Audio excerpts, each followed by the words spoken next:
Little Lord Fauntleroy, страница 45. At noon, the Earl sent for his grandson. Fauntleroy came down the broad staircase quickly and entered the room with red cheeks and sparkling eyes. "Thank you very much for all those books and toys.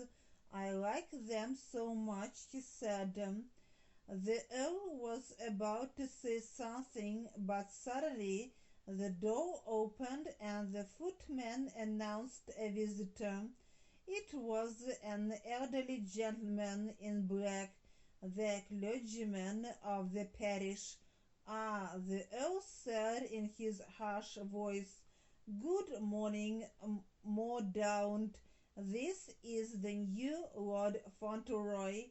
Fauntleroy, this is Mr. Mordaunt, the rector of the parish."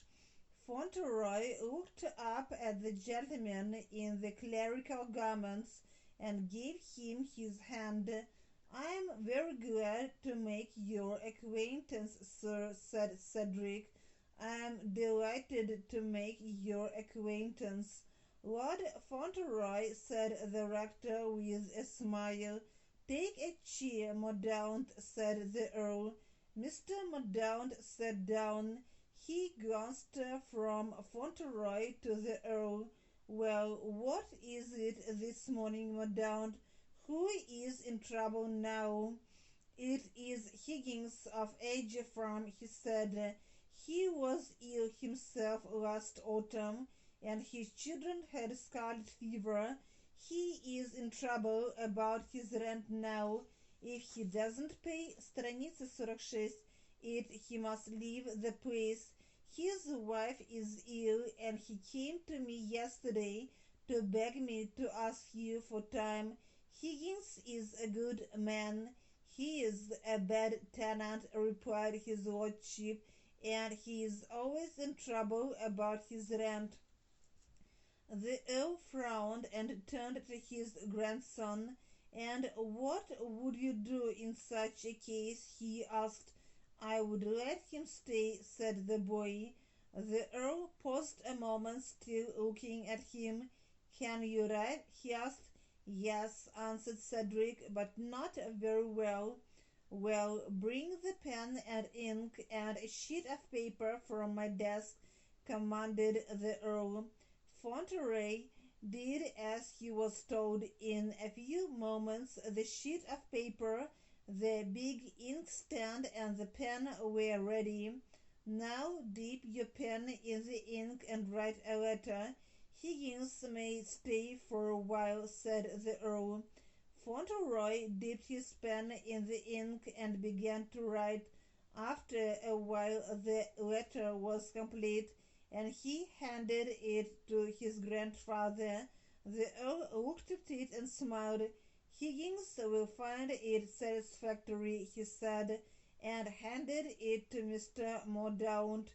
When the rector went away, Cedric asked his grandfather, "May I go to Mommy now? I think she's waiting for me." Страница 47. "There is something in the stable for you to see first," the Earl said. "It's a pony." "A pony!" the boy exclaimed.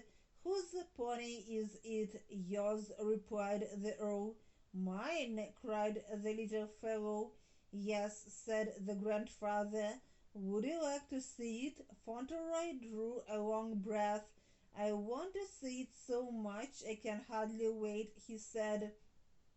"But I'm afraid there isn't time. I must go and see Mommy." "Oh," said the Earl, "let's go to your Mommy then." When the carriage reached Court Lodge, the Earl said, "I'm not going to get out. Go to your Mommy and tell her that not even a new pony could keep you away. The carriage will call for you as we come back." Helpful words and notes rode on and on, катились все дальше. Central Park, центральный парк, огромный парк в Нью-Йорке. Gray hair, седые волосы. Held out his hand, протянул руку. was used to seeing, привык видеть, took him for a friend, воспринял его как друга. Страница 48.